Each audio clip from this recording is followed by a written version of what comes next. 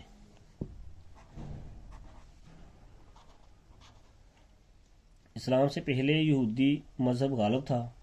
اسلام سے پہلے عرب بتوں کی پوجا کرتے تھے۔ اسلام سے پہلے عرب بتوں کی پوجا کرتے تھے۔ قبل اسلام خانہ کعبہ کی چھت پر سب سے اونچا نصب شدہ بت حبل تھا۔ اسلام سے قبل سب سے اونچا بت جو خانہ کعبہ کی چھت کے اوپر تھا اس کا نام حبل تھا۔ قبیلہ بنو ثقیف لات نامی بت کی پوجا کرتے تھے جو کہ طائف میں نسب تھا۔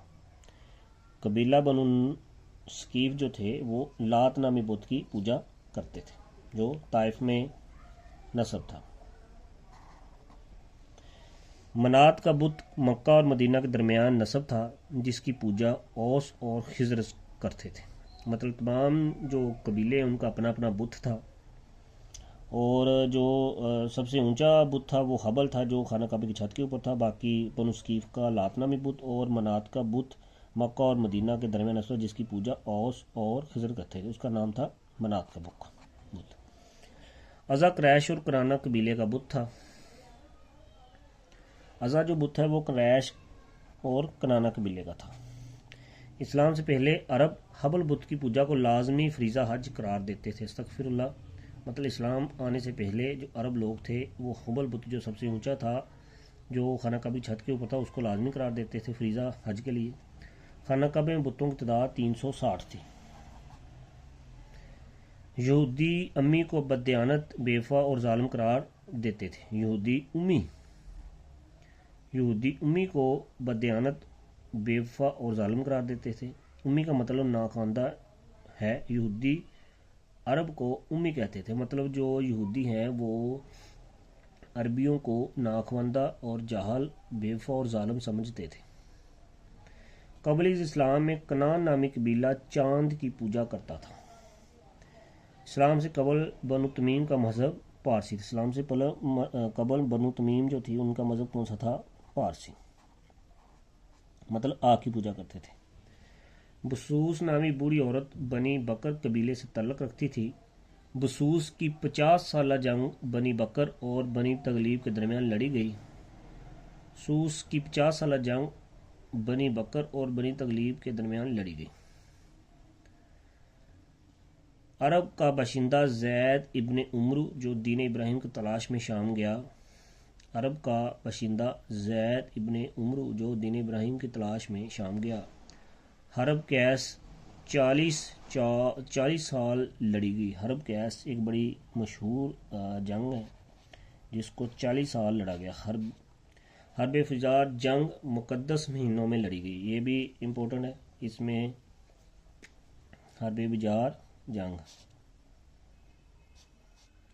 یہ مقدس مہینوں میں لڑی گئی۔ ابرہہ نے سنا جگہ پر چرچ تعمیر کر کے لوگوں کو اس کے طواف کا حکم دیا۔ ابرہہ نے کعبہ پر 570 یا 571 بعد از مسیح حملہ کیا، اور یہ حضور صلی اللہ علیہ وسلم کی پیدائش سے تقریباً 50 دن پہلے کا واقعہ ہے،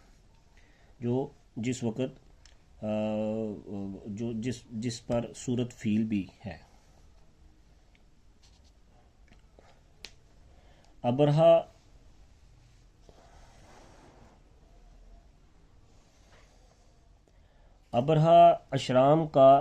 اشرام یمن کا بادشاہ تھا۔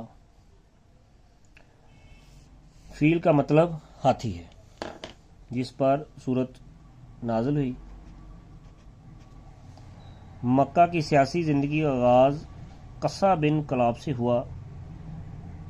قصہ کا تعلق قبیلہ قریش سے تھا۔ قصہ مکہ کا پہلا جمہوری حکمران تھا جس نے دارالندوا قائم کیا۔ بنو امیہ کا کام جنگ میں فوج کی نمائندگی کرنا اور علم کو بلند رکھنا تھا۔ زمزم کے پانی کو میٹھا کرنے کے لیے عرب اس میں چینی اور کھجوریں شامل کرتے تھے۔ حجاز کو پانی کی فراہمی کی ذمہ داری عباس ابن مطلب کی تھی۔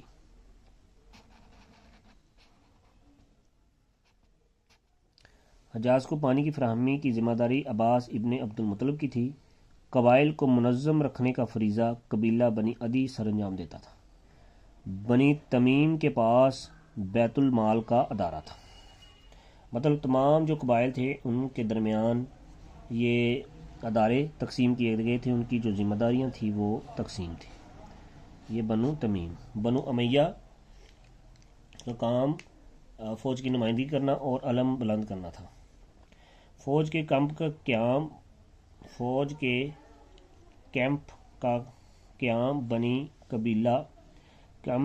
قیام قبیلہ بنی مخزوم کی ذمہ داری تھی۔ قومی کانفرنس کا انتظام بنی اسد کی ذمہ داری تھی۔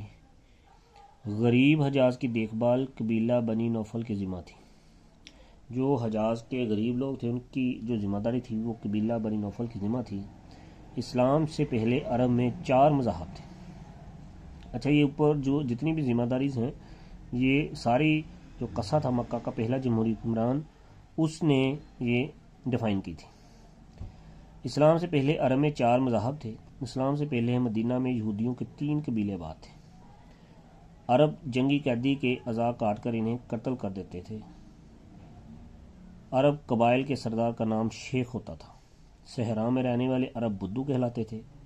دیہاتوں میں رہائش پذیر عرب حضری کہلاتے تھے۔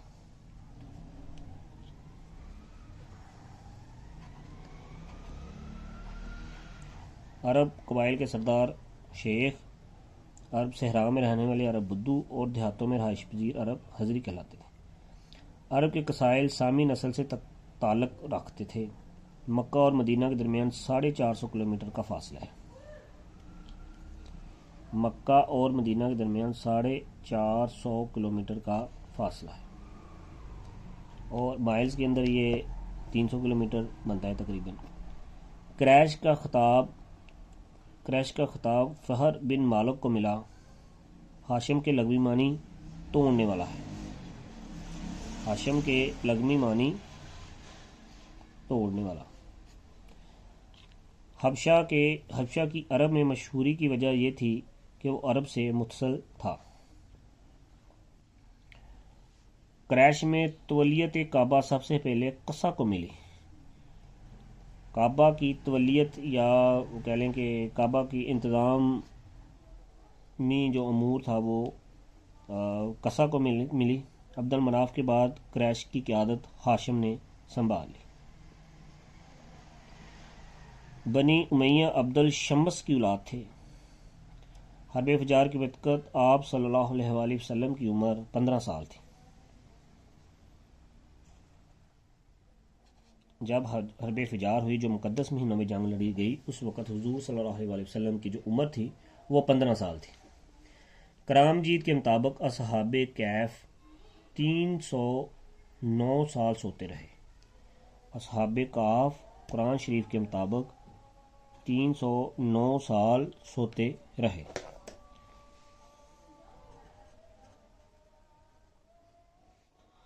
خانہ کعبہ کا نام کعبہ اس لیے رکھا گیا کہ یہ ایک مکعب عمارت ہے۔ قبل از اسلام کے لوگ اقتصادی طور پر کمزور تھے۔ ان کا اہم ذریعہ معاش مویشیوں کو پالنا تھا۔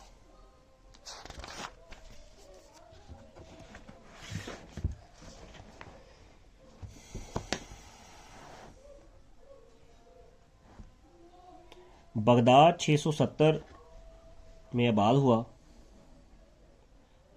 زمین پر سب سے پہلا پھلدار درخت کھجور ہے۔ بغداد کب آباد ہوا؟ 670 میں۔ بنو امیہ نے اسے آباد کیا۔ زمین پر سب سے پہلا پھلدار درخت کھجور ہے۔ زمین پر سب سے پہلا پھلدار درخت کھجور ہے۔ مکہ کا پرانا نام بکھا تھا۔ مکہ کا پرانا نام بکھا تھا۔ خانہ کعبہ کے کور کو قصوہ کہتے ہیں۔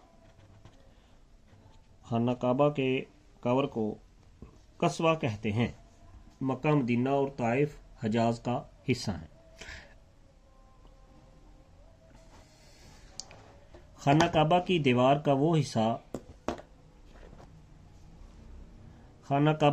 کا وہ حصہ جو دروازے اور حجر اسود کے درمیان ہے اسے متزم کہتے ہیں۔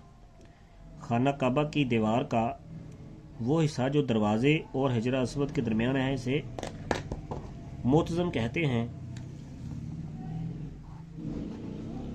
حجاز کے پہاڑ سعودی عرب میں ہیں۔